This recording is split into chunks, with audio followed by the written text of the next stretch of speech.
आजपर्यंत काय संपलेली नाही। केवळ एक आपल्याच पक्षात बघतात असं नाही, दुसऱ्या पक्षात देखील कोण कार्यकर्ता चांगला आहे, कोण चांगलं भाषण करतो, कोण टिप्पणी बरोबर करतो, याचा ते नेहमी शोध घेत असतात।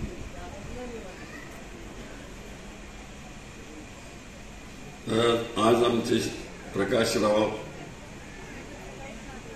कुठून आले, आंध्रमधून आले, सोलापुरात राहिले, त्यांचे वडील आणि मिल कामगाराचा एक मुलगा महाराष्ट्राच्या राजकारणामध्ये कायदे करण्याकरता म्हणून निवड होते त्याची आणि आमदार बनतो आणि महाराष्ट्राच्या कायदे मंडळामध्ये जातो। ही काही साधी गोष्ट नव्हती। कुठून कसा प्रवास, आणि त्या काळामध्ये कधी अंधशाळा, कधी मूकबधिरांची शाळा, तर हे नाही रे लोकांचं काम नेहमी करत गेले। आहेरेवाल्यांची कधी चिंता केली नाही।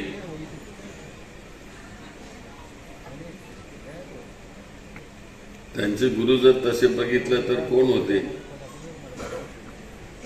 अप्पासाहेब ब्रह्मनाळकर, कमळे गुरुजी, हे तडीतापडी लोक होते, दुसरे कोणी नव्हते। पण त्या तडीतापड्यांच्या नेतृत्वातून त्यांनी आपला समाज उभा करण्याचं काम केलं। ते माझ्याशी बऱ्याच वेळेस भांडायचे, एखाद्या कार्यकर्त्याला काही पद जर काही दिलं नाही साहेब असं नाही चालणार म्हणून, तुम्ही शरदरावांना सांगा म्हणा, तुमचं काम आहे भांडण्याचं। त्यांनी मला असं जोर दिल्यामुळे मी शरदरावांशी भांडत होतो। तर असा प्रकाशरावांचा स्वभाव, कामाला लावण्याचा स्वभाव। आज ही 75 वर्ष झाले, पण नाट्य संमेलनाचं काम किती करावं त्यांनी।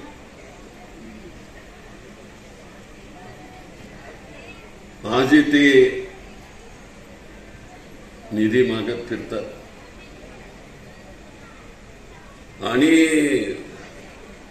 ज्यांनी ह्या नाट्यकलेची शिकवण दिली त्या पद्माकर देव यांची आठवण ठेवावी म्हणून त्यांनी त्यांच्याकरता वास्तू उभी केली आणि नाट्य संस्थेला जागा मिळवून दिली आणि आज त्या वास्तूमध्ये स्वतःची वास्तू तिथे उभी राहिली। असं एक एक काम त्यांनी केलं, याही पुढे ते करत राहतील।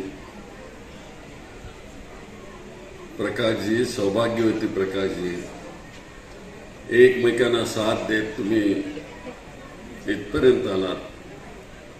परमेश्वराने तुम्हाला उदंड आयुष्य द्यावं आणि तुम्ही दोघांनी हे आम्हा सोलापूरकरांना एक नवीन अशा प्रकारचं नेतृत्व देण्याची भूमिका करावी अशी परमेश्वराच्याकडे प्रार्थना करतो।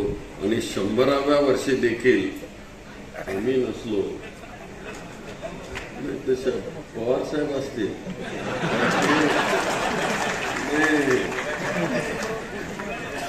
ते पवार साहेबांचं काय सांगू नका, ते नाही मी नाही म्हणून आता इथपर्यंत आले।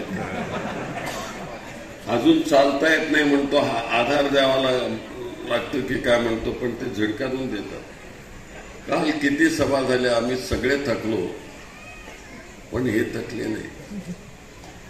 त्यांच्यामध्ये समाजसेवेची जी रग आहे,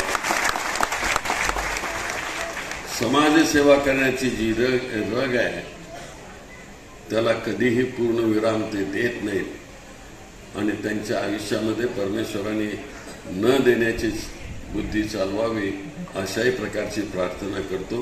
आपण इथं माझ्या मित्राच्या करता तुम्ही आलात शरदरावजी, तुम्हालाही मनापासून मी धन्यवाद देतो। जय हिंद, जय। एक डिफेन्स कोऑर्डिनेशन कमिटी म्हणून होती, त्या कमिटीवर डायरेक्टली सभासद नाही पण डायरेक्टली सेक्रेटरी म्हणून नेमलं आणि त्याचे प्रमुख कोण होते, अध्यक्ष कोण होते